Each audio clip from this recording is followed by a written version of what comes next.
오늘 저는 여러분들과 함께 황금사슬 구원의 서정 네 번째 칭의 일곱 번째라는 제목으로 은혜의 말씀을 나누겠습니다. 사랑하는 성도 여러분, 제가 두 가지 질문을 하겠습니다. 첫 번째, 예수 그리스도께서 나에게 진정한 구세주인가? 우리가 하나님 앞에 서서 어떤 거칠애 없이 모든 계급장과 사회주의를 다 내려놓고 발가벗은 모습으로 예수 그리스도께서 나에게 진정한 구세주인가? 하나님의 심판자 앞에서 세워진 날을 한번 기억하시기를 바라고, 두 번째는 여러분에게 구원의 감격이 살아있습니까? 우리는 처음 예수 그리스도를 영접하고 구원의 감격이 넘치던 때를 회상해보면 항상 눈물과 회개가 동반되어 있었음을 알 수 있습니다. 죄의 종에서 해방되고 마귀의 권세에서 하나님의 자녀로 지옥에서 천국으로 옮겨진 기쁨이 충만한 때를 회상해 봅니다. 대부분 구원의 도를 듣고 은혜가 충만한 때였습니다. 그러면 지금도 그때와 같은 구원의 감격이 지속되고 있느냐 하는 것입니다. 구원의 서정 8단계에 들어간 사람들의 고백입니다. 구원의 서정은 분명히 교리입니다. 그러나 청교도들은 구원의 서정 교리를 삶으로 옮긴 위대한 영국의 청교도가 위대한 신앙의 발판을 만들었습니다. 물론 그들도 사람인지라 완전하지 않았기 때문에 마지막에는 율법주의다 하는 그런 많은 지탄을 받았지만, 그러나 가장 성경을 바로 이해하고 성경을 바로 삶에 적용시킨 것은 분명한 것입니다. 이 구원의 서정 8단계에 들어간 사람의 고백은 첫 번째, 나는 하나님의 사랑받는 자녀입니다. 이것이 이중 예정 선택된 자들의 고백입니다. 그리고 하나님이 오늘도 나를 부르셨습니다 하는 소명의식이 새로워지는 것입니다. 그리고 세 번째는 하나님이 나를 거듭나게 하셨습니다. 중생의 교리입니다. 그런데 중생의 교리를 통해서 내가 거듭났다는 것. 그리고 중생 이후에 하나님이 나를 회심과 믿음을 주셨습니다.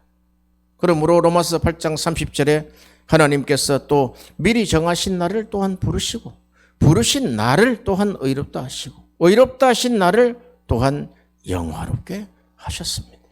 황금사슬 구원의 서정에 집중해야 하는 이유는 첫째, 본인이 구원의 감격에 빠집니다. 두 번째는 평생 설교해야 하는데 기본기를 갖추는 것입니다. 우리는 구원의 서정을 3년 투자하셔서 단계별로 1시간 정도 원고 없이 강의 설교할 정도로 처절하게 한번 해보시기를 바랍니다. 성경을 구속사적으로 자유자재로 설교할 수 있게 됩니다. 종교개혁자 칼빈과 같은 선상에 서 있다는 것을 알게 됩니다. 하나님의 택하신 자들에게 이 말씀이 제대로 들려지고 진짜구나 하는 그 필이 우리에게 딱 꽂히면은 이제는 말씀을 보는데, 말씀을 연구하는데 밤낮을 모른다는 것입니다. 사도행전 20장 31절에 그러므로 여러분이 일깨어 내가 3년이나 밤낮 쉬지 않고 눈물로 각 사람을 훈계하던 것을 기억하라. 요 훈계는 디다케입니다. 기도하겠습니다. 먼저 자비롭고 은혜롭고 노하기를 더디하시고 인자와 진실이 많은 성삼위 하나님께 영광과 감사를 돌립니다. 오늘도 말씀을 선포할 때 창조의 성령이 내려오셔서 말씀을 조명하셔서 7가지 완전한 역사를 우리 안에 이루어 주옵소서. 모든 것을 가르치시고 2. 주님의 음성을 생각나게 하시고 3. 성령 받아 예수 증인되게 하시고 4. 모든 진리 가운데로 인도하시고 5. 장래의 일을 우리에게 알려 주옵시고 6. 예수의 영광을 나타내시고 우리를 구원하여 주옵소서.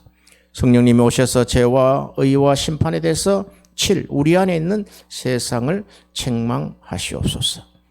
성령이 가라사대 내가 불러 시키는 일을 위하여 바나바와 바울을 따로 세우듯이 오늘 우리에게 직접 말씀하여 파송하여 주옵소서. 지금 이 시간 예수 그리스도 이름으로 성령의 역사를 막는 마귀와 우상들이 쫓겨나게 하옵시고 하나님 나라와 뜻이 임하게 하옵시며 믿음의 문이 열리게 하시고 믿음을 더해 주옵시고 은혜가 임하게 하옵시며 성령과 불로 세례를 주시어 은혜의 불이 붙게 하옵소서. 성령의 은사가 나타나게 하옵소서. 기적이 일어나게 하옵소서. 예수 그리스도 이름으로 기도하옵나이다. 아멘. 예수 그리스도를 이제 우리가 구세주로 영접을 하고 내가 구원받은 자의 삶을 이제 어떻게 살아가야 될 것인가 하는 것은 각자의 몫입니다. 사도 바울은 이렇게 이야기했어요. 그가 은혜가 충만할 때 나는 예수 그리스도와 그의 십자가에 못 박힌 것 외에는 이제 아무것도 내가 알지 않겠다. 나는 바리새인 중에 바리새인이요. 나는 베냐민 지파요. 그리고 그는 최고의 율법 학교를 다닌 그런 자부심이 있는 사람입니다. 그런데 예수를 딱 만나고 나서는 이제는 내가 완전히 예수에 미친 사람이다. 그 고린도전서 2장 2절이 신학교 다닐 때 제가 받은 말씀이지만 이후에 30년 있다가 딱 하나님이 또 강하게 말씀하셨는데 사실은 신학교 다니고 그 이후 동안에 그 내용을 잘 몰랐어요. 그냥 내가 예수 전하면 되지. 내가 예수 그리스도와 십자가에 못 박힌 것을 전하면 되지. 이렇게 했는데 그 내용은 성경이 이해하는 내용에 그냥 한 지푸라기를 붙드는 거다. 그러면 구원받은 우리가 가장 고민하는 것 중에 하나가 어떻게 성경을 연구하고 어떻게 성경을 가르칠 것이냐는 거예요. 그것은 제가 걸어온 길이고 저 진심을 오늘 담는 것입니다. 보통 이렇게 생각할 수 있어요. 성경의 가장 어머니가 되는 나는 모세오경을 붙들어야 되겠다. 또는 예수님이 실제로 오셨기 때문에 나는 평생에 산상수훈과 같은 설교를 할 것이다. 그리고 서신서에 딱 가니까 바울은 나는 십자가에 달린 예수 그리스도만 전하겠다. 이렇게 나왔다. 어떤 걸 붙들어야 됩니까? 사도 바울의 서신서를 보면 구원의 서정이 잘 나타나 있습니다. 구원론과 교회론이 잘 나타나 있어요. 바울 서신을 아무리 뒤져봐도 그가 창세기부터 시작해가지고 출애굽기, 레위기, 민수기, 신명기에 이르는 이 모세오경을 설명을 쭉 해나간 흔적은 없어요. 그리고 산상수훈을 마태복음 5장, 6장, 7장을 시작부터 해가지고 한 절 한 절 풀어나간 흔적이 없어요. 무엇이냐 하면 이제 성경의 핵심입니다. 그러니까 성경이 어떻게 열려야 되느냐 하면은 성경은 십자가의 도로 열려야 된다. 자, 우리가 이렇게 생각할 수 있어요. 그러면 바울이 전했을 때는 나는 예수 그리스도와 그의 십자가에 못 박힌 것 외에는 아무것도 알지 않겠다. 그리고 나는 십자가에 못 박힌 예수만 전하겠다 했을 때 그가 선교 여행 4차 중에 이렇게 한다고 한번 보십시다. 나는 예수 그리스도와 십자가에 못 박힌 것 외에는 아무것도 알지 아니하고 십자가에 달린 그리스도를 내가 전합니다. 십자가에 달린 예수를 전합니다. 그것만 가지고 됩니까? 해석을 해내야죠. 해석을. 성경이 그런 거단 말이죠. 헬라인은 지혜를, 유대인은 표적을 고안이지만 나는 십자가에 달린 예수를 전파한다는 거예요. 전파하는 건 내용이 뭐냐는 거예요. 그게 십자가의 도란 말이에요. 그게 성경이 이야기하고 있는 그게 핵심이고 성경이 거기까지 가서 딱 열려야지 이 십자가의 도 구체적으로 구원의 도, 믿음의 도, 경건의 비밀인 그리고 이 구원의 서정 칼빈 이후에 칼빈 신학을 삶으로 옮겨서 딱 교리화시킨 이 청교도의 교리가 바로 그런 것이다. 청교도의 교리도 그냥 생긴 게 아니에요. 칼빈 이후에 청교도 교리가 가장 최고조로 달했을 때 칼빈이 기독교 강요를 쓰고 난 이후 100년입니다. 100년 세월이 우리 세대로 따진다면 한 3세대, 4세대가 흘러가는 거예요. 그렇게 성경 해석이 그렇게 만만하지가 않단 말이에요. 가톨릭이 1000년을 그걸 보질 못했어요. 그래서 저는 이런 생각을 합니다. 칼빈의 그 계보, 칼빈 있죠. 그리고 제네바 신학교의 이제 마지막 칼빈 신학을 최종적으로 완성을 시킨 프랜시스 투레틴, 그리고 이 칼빈 신학이 네덜란드 가서 종교개혁을 일으키죠. 또 이게 이제 네덜란드를 통해 가지고 영국 청교도의 혁명이 일어나죠. 이 청교도들이 이제 미국으로 들어가서 미국에 18세기, 19세기 때 대각성 운동이 일어납니다. 그 대각성 운동의 주자가 조나단 에드워드란 말이에요. 그런 대각성 운동의 후예들이 한국의 선교사로 왔다는 것입니다. 이 대각성 운동에 있었던 그 청교도 신앙이 왔을 때는 순교자가 나왔어요. 그러나 현대 신학이 타락이 되면서 이제는 순교자가 없어진 시대입니다. 대한민국도 지금 다시 신학을 정리를 해야 될 때입니다. 현대 신학에 타락한 신학을 붙들고 갈 것이냐, 아니면은 청교도 신학에 완성된 그 신학을 가지고 우리가 나갈 것이냐. 이런 칼빈 신학의 전체의 스펙트럼을 알지 못하는 자들은 칼빈 신학을 지적하고 책망할 수가 있어요. 17세기 때 도르트 신조가 완성이 될 때, 도르트 신조의 칼빈 신학의 5대 신학이 완성이 됐어요. 튜일립이라 그럽니다. 그럴 때 그때 나왔던 반대파들이 있어요. 그걸 항변파라 그럽니다. 항변파가 그때 당시 알미니우스를 중심으로 한, 알미니우스는 성경의 천재입니다. 그럼 따라갔죠, 사람들이. 그런데 칼빈 신학의 5대 신학을 전부 다 거꾸로 뒤집어서 반대를 했단 말이에요. 그 결과 그 알미니우스의 사상을 따른 알미니안, 그러니까 그 알미니안 사상은 한마디로 사람의 행위도 구원에 어느 정도는 효과가 있다, 그런 내용이에요. 칼빈 신학은 모든 것이 하나님의 주권이다. 알미니우스는 모든 것이 하나님의 주권이지만 사람의 공로도 필요하다. 알미니안 사상을 가지고 목회를 한 사람은 망하지 않은 사람이 없어요. 요즘은 신학이 다 뒤섞였습니다.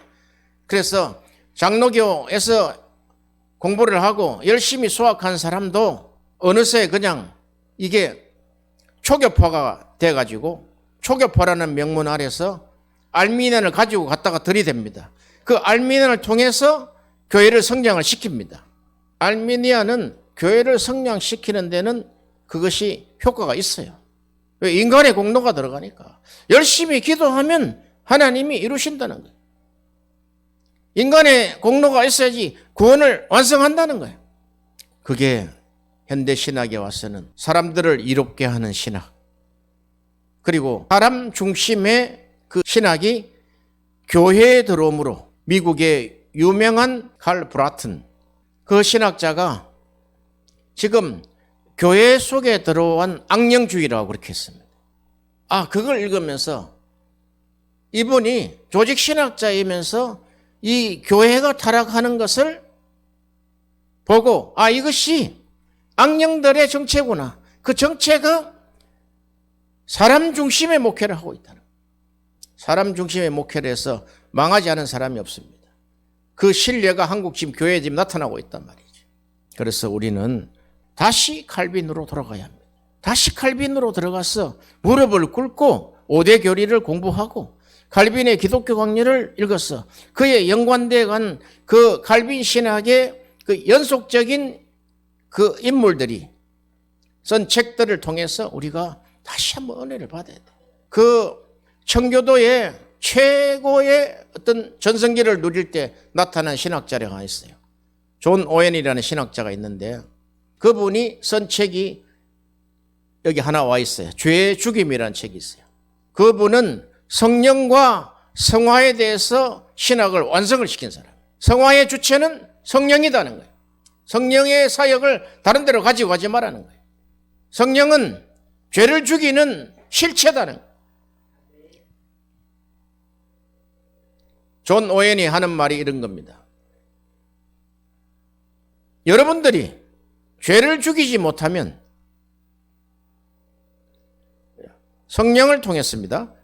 여러분들이 성령을 통해서 죄를 죽이지 못하면, 여러분이 죄를 죽이지 못하면 죄가 여러분들을 죽일 것입니다.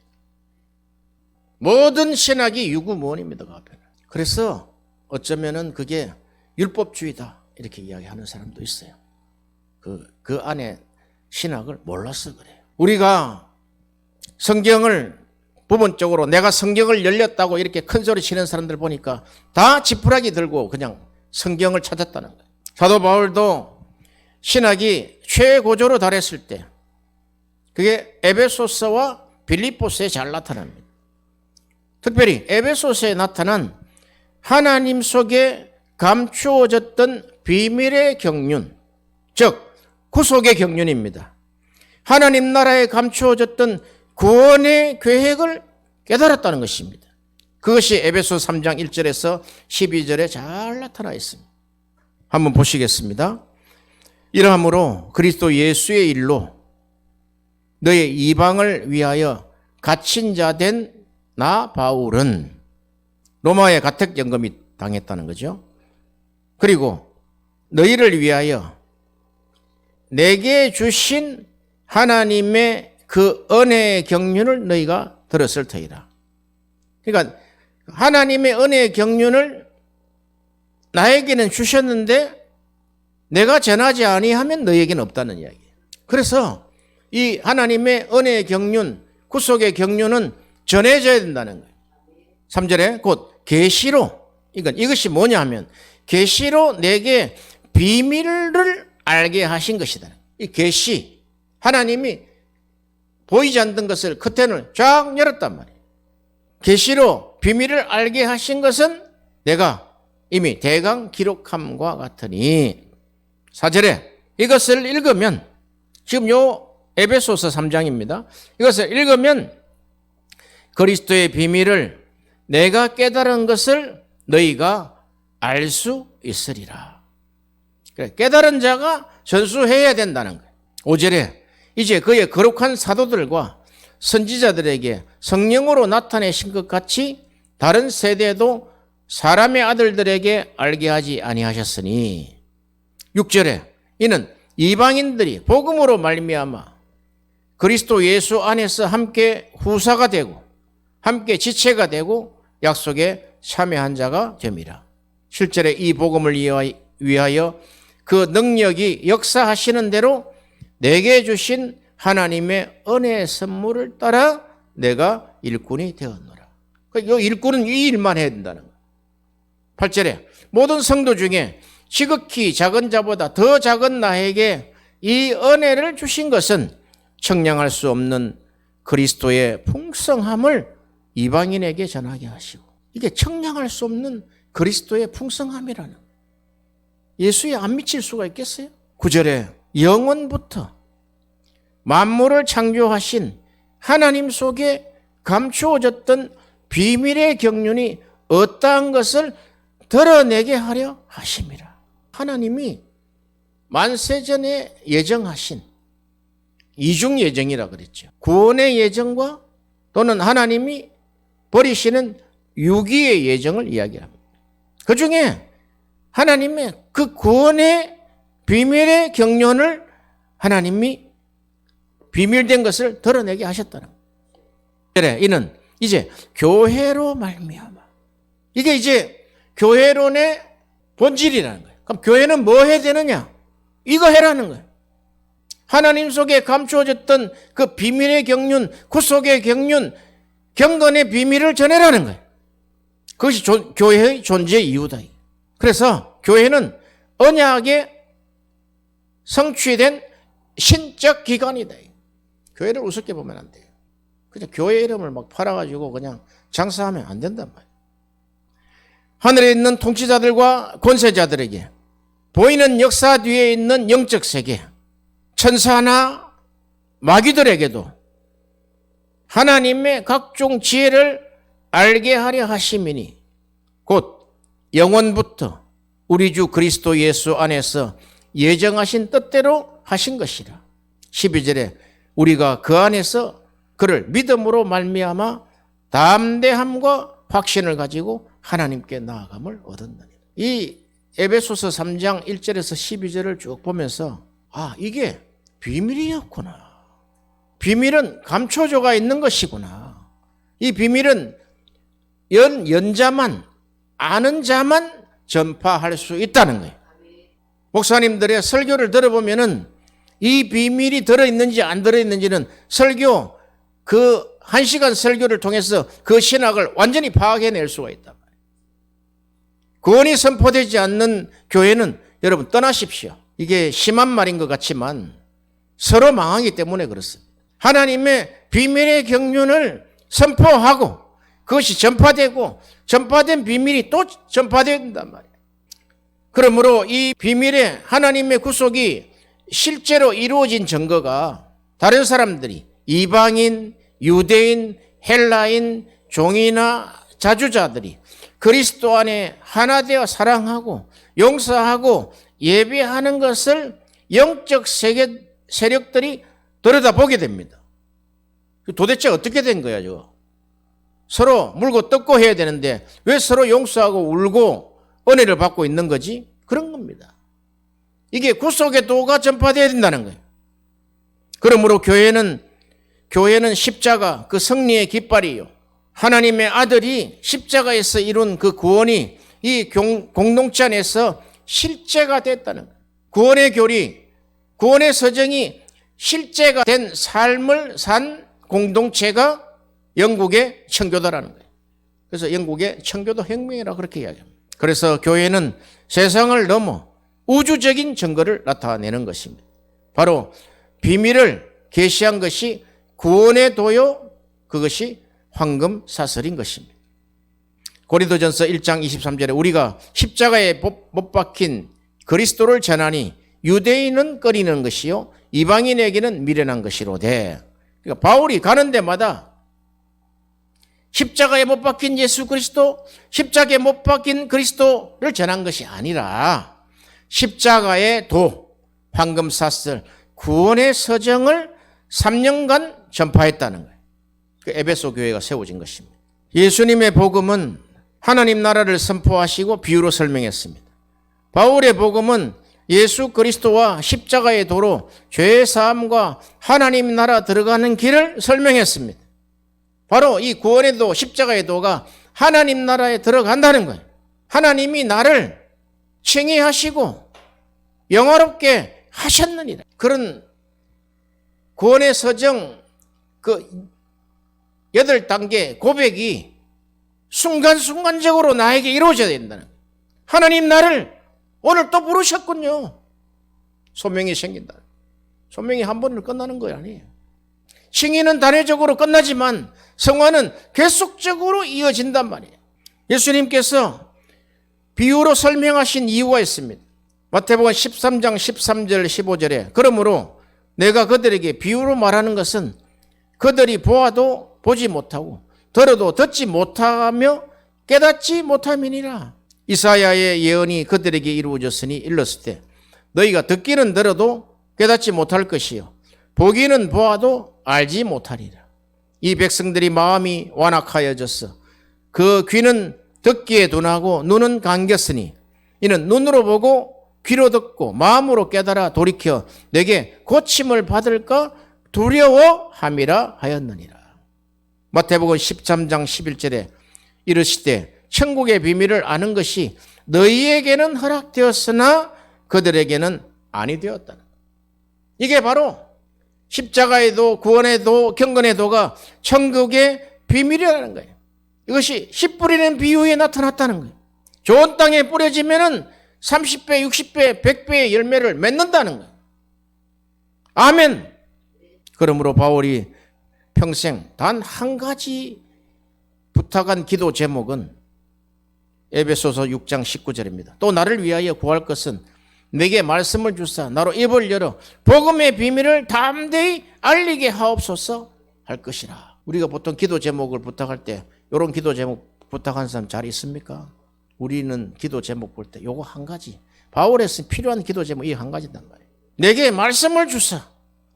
요 말씀은 창세기부터 계시록까지 내게 말씀을 주사 나로 입을 열어 복음의 비밀을 담대히 전하게 해달라는 거예요. 그러므로 이 구원의 도가 내 안에 들어와서 이 구원의 도가 완성이 되어가는 자에게는 성경 창세기부터 어디를 열어도, 창세기부터 계시록을 열어도 이게 다 구원의 서적으로 해석이 된다는 거예요.